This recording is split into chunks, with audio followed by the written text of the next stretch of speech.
Olá a todos, bem-vindos ao resumo semanal dos mercados financeiros da Air Trading. A semana foi dominada uma vez mais pela geopolítica do Médio Oriente, com um desfecho inesperado, pelo menos para já, que foi um cessar-fogo de 2 semanas entre os Estados Unidos e o Irão. E o ponto de viragem chegou na noite de terça para quarta-feira, quando Donald Trump anunciou a suspensão dos ataques, condicionada à reabertura do Estreito de Hormuz e com o Irão a aceitar os termos desse acordo poucas horas depois. A reação dos mercados foi, por isso, imediata e violenta. O S&P 500 subiu nesse dia 2,5%, o Nasdaq 2,8% e o Dow Jones saltou 1.325 pontos, a maior subida diária desde abril de 2025. Já o crudo WTI caiu 16% no único dia, a maior queda desde 2020.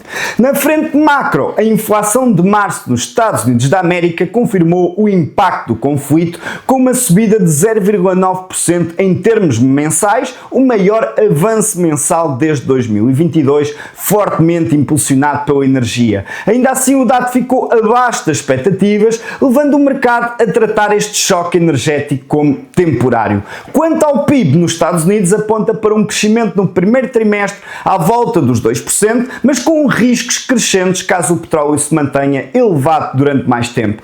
Já este fim de semana trouxe uma nova reviravolta. As negociações presenciais em Islamabad terminaram sem acordo e Trump anunciou no domingo que a Marinha Americana vai bloquear todos os navios que tentem entrar ou sair do Estreito de Hormuz, com o bloqueio a entrar em vigor já esta manhã. Por isso, o petróleo voltou a superar os $100 por barril, subindo mais de 8%, enquanto os índices abriram nesta segunda-feira com um gap descendente, assim como o dólar abriu com um gap ascendente, funcionando como divisa de refúgio. Para esta semana, o arranque da época dos resultados, a chamada Earnings Season, será o outro grande foco. A Goldman Sachs dá o pontapé de saída e será um termómetro importante do sentimento nos mercados de capitais, mas também a ASML e no final da semana Netflix encerram como um dos principais destaques, sendo que no caso da Netflix o mercado estará atento à evolução dos subscritores num contexto macro cada vez mais exigente. Continuamos por isso no mercado gerido pela narrativa geopolítica, onde a disciplina e a gestão de risco são mais determinantes do que nunca. E com base em todos estes dados, vamos agora ver como reagiram os principais ativos até ao fecho do mercado na sexta-feira.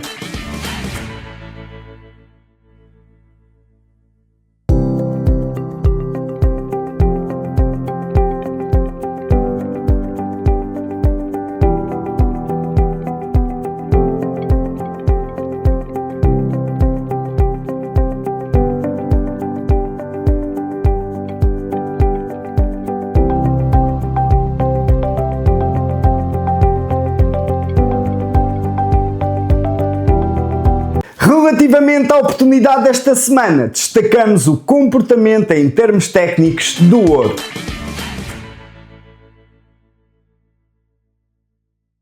Observando o gráfico do ouro em velas diárias, é possível observarmos a tendência ascendente que temos tido ao longo do último ano, elevando o preço do ouro desde os $2.600 no início de 2025 até aos $5.600 no início de 2026.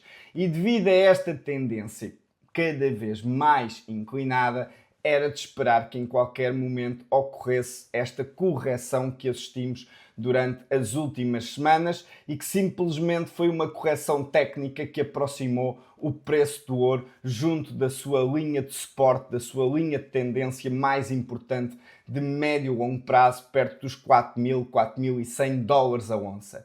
No entanto, devido à forte volatilidade que o ouro tem tido, aquilo que procurámos na semana passada foi negociar o momentum de curto prazo. E para isso tínhamos definido como objetivo negociar, portanto, a tendência ascendente de curto prazo, tendência esta que acima de tudo era identificada em velas intradiárias, e o objetivo para estas subidas estaria numa região que no passado funcionou como zona, portanto, de pressão compradora e que agora se convertia numa zona de pressão vendedora. Então, aquilo que tínhamos como objetivo era procurar um longo que nos levasse até perto dos 4.650 dólares a onça, região importante de pressão vendedora.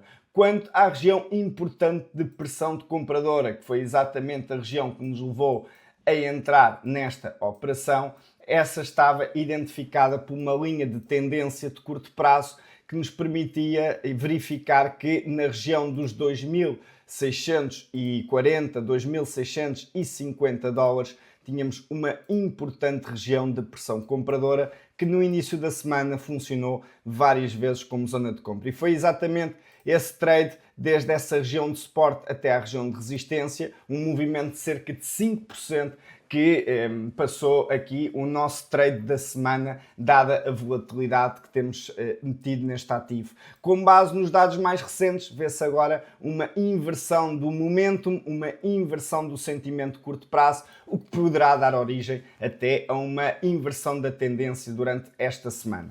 Se está interessado em conhecer os nossos serviços e aprender a investir de forma consistente e sustentável, não hesite em contactar-nos via WhatsApp, telefone ou e-mail.